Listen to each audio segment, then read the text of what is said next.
Kings of CONCACAF. Christian Pulisic, Jonathan David having fantastic seasons for their clubs. Christian with 15 goals, 7 assists for Milan, 23 goals, 11 assists for Lille, both leading their teams in goals. And it really comes down to this question, Chris. Who is the better player right now, Christian Pulisic or Jonathan David? Well, honestly, I think what Pulisic is doing for Milan, at least recently, has been improved. He had that kind of fallow period around December, January. He wasn't really delivering very many goals and assists.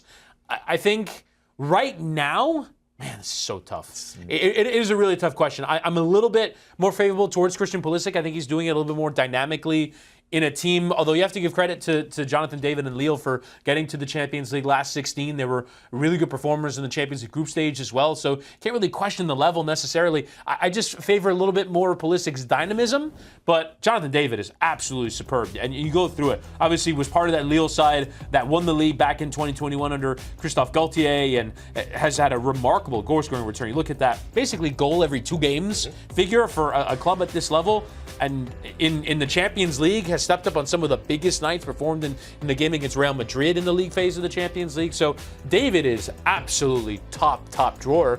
I do think that he has got sort of those big moments in the national team, I would say, still to have. Title-winning, trophy-winning kind of moments that help them, and we'll see it obviously in the Home World Cup, but even in this Nations League if he can deliver them.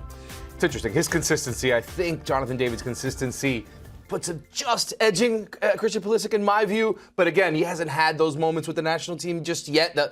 Spectacular moments as Christian Pulisic have. So it is interesting to see someone who follows the career of Jonathan David pretty closely is our French football correspondent, Tom Williams. Jonathan David is having another remarkably consistent season in front of goal with Lille in Ligue 1. He's got 14 goals so far, which puts him third in the Ligue 1 scoring charts behind Ousmane Dembele of PSG and Mason Greenwood of Marseille.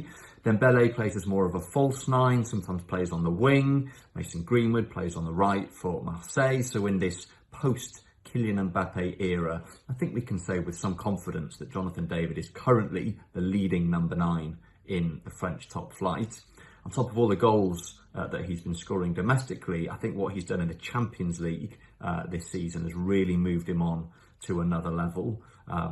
He's the guy who scores the penalty in the home win over Real Madrid. He scores a couple of goals in the 3-1 win away at Atletico Madrid. It's David running in behind who opens the scoring for Lille in their draw against Juventus. He scored against Liverpool at Anfield. He scored against Borussia Dortmund in the last 16. And he's doing all of that despite the fact that the configuration of the team around him has been constantly changing. Bruno Genesio, the Lille coach, really likes to mix things up in terms of team selection. But whoever's been playing alongside him, Jonathan David has just scored goals. He's got 23 in all competitions so far this season. 26 is his record with Lille, so chances are he's going to go beyond that. He's out of contract, as we know, at the end of the season, and I think what he's shown in the Champions League in particular means that there's going to be a fair few big clubs sniffing around for his signature. So beyond what the incredible season that he's had, Jonathan David, he's probably going to be leaving Lille. His contract is up, and it's going to be a free transfer. Did Lille mess this up here by not selling before and not being able to get any type of return on what's been an incredible career? This is where sometimes I think the analysis of Jonathan David can be a little bit unclear, because I think clearly Lille were holding on for a very high asking price. They were basically coveting him as if he were the top level striker, which in the modern era is 80, 90, 100 million. And I do find it interesting that basically no club decided that he was worth it, or that they were going to say, this is my guy, I'm going to go to the wall, I'm going to spend an enormous amount of money on this player. And so I think that in some ways kind of clouds the judgment a little bit. But yeah, I think they absolutely clearly valued him a little bit too much. They should have gone for a little bit lower of a price figure so that they could get a decent return for this player, because that ultimately is what French football is all about. Develop and sell. And I think David should have been on his way to one of the biggest clubs in Europe. So we're looking forward now. Obviously, we have the Nations League. He's going to finish out this season with Lille. But if we're looking forward now, he clearly would like to go to a bigger club. It's the next step in his progression. So which clubs do you think are the best fit? Well, I've gone for some of the biggest clubs, honestly, in Europe. And I start with PSG. For me, obviously, as a proven goal scorer in Liga, as Tom Williams mentioned there, probably the best center forward in the league. For PSG, a club who I've spent a lot of money and who still kind of play without a recognized center forward, I could see within the Liga setup him going, you know what, PSG can say, we don't have that center forward that we trust. I think he has a little bit more of that link-up play than maybe their center forward options that they have in Colomboani and Ramos. And at number 3, I've gone for Barcelona, which is an interesting one because obviously they are performing so well. They have Robert Lewandowski, but let's be honest, Robert Lewandowski is 36. Right. And how much longer is he going to keep doing this? And I think Barcelona is a bit of a fit, again, because of that ability to play on the ball, but also because I do think that his ability to score goals and be a free transfer for a club that are, let's be honest, are not exactly rich in money to go and throw around in the transfer market, I think he could actually fit as an understudy to Lewandowski for a year and then be ready to make the step up into that first team. Going to Arsenal as my number 2 choice, how much have we talked about them needing a striker, and this is kind of one on a plate for them because it's free. Yep. It's free. You have to pay some high wages, but it is going to be free to go and get Arsenal a striker in the summer. If you can go get Jonathan David, you can see him starting in that team. You can see him functioning in that team and clearly taking them to another level. And then the other for me is Chelsea, who I think, again, they're probably going to go spend a bunch of money because that's kind of what they do. But again, it's on a plate. Chelsea have been trying to go with Nico Jackson and Christopher Nkunku and all these other players. This profile of player is what they need. And he's 25 years old. He's not exactly old at this point. And so, yeah, this is going to sound, you're evaluating him as one of the best in the world, but for me, it's about the value. And it's about the positional need for a lot of these teams where I think Barcelona needs someone to come in underneath Lewandowski. I think PSG can use another player and he has experience in Liga.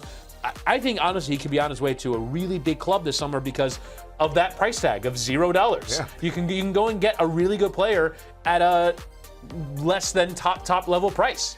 Those 2 Premier League teams that you had there, Arsenal and Chelsea, to me, just seem like absolute perfect fits. Yeah. Arsenal fans will likely want a bigger name in that spot, not realizing that Jonathan David might just be able to slide in perfectly and be able to play off of Bukayo Saka, be able to play off some of their other attacking players so perfectly well because he is a striker that, yes, can play as a box striker, but he will come deeper and be able to link up with their attackers. So it does seem like an interesting one, the Arsenal one. Like you said, the fact that it's a free transfer, I mean, that just screams like, hey, go and get this guy who's going to be able to produce. And even if you think that the bigger name is out there for you, why not both? Right. Why you're going to play Champions League. Teams have to get used to the reality of playing 55 games a year. Why not go and get someone? Where would they be right now if they had Jonathan David? Even if they sold it, even if they bought him in January as a replacement, they would, I think, could still potentially be in the title race. Sure. I think they could still be even going forward, and I think even have a stronger chance against Real Madrid. The other question on the other end is Christian Pulisic, and where would Milan be without Captain America? Yeah, and you look at these figures. When he doesn't play, Milan are a much different team. And look at the expected goals, look at the actual goals that they have created without him. He has been, along with Tijani Reinders, the 2 consistent performers in this team. Everyone else goes up and down and up and down, but Pulisic, you know what you're getting, and I think this is kind of the club scenario that American fans have wanted for him for some time. And it's interesting because it has also been in the midst of chaos because he started under Pioli, then Fonseca takes over, and then Conceição takes over, and you would think one of those 3 managers might, Pulisic, not having him, but again and again, he's picked down that right side, he's occasionally played down that left side, he's played in the number 10 role as well for Milan, so he very clearly is a tried and trusted member of this team. Should Milan not make Champions League, which is going to be obviously a tough one for them, does it overshadow the incredible season that Christian Pulisic's had? Meaning, does it take a little bit of the shine away, saying, okay, yeah, he's the best player, but on a team that's not very good? Well, I think that unfortunately is the case for, I would say, all 4 of the Americans in Italy.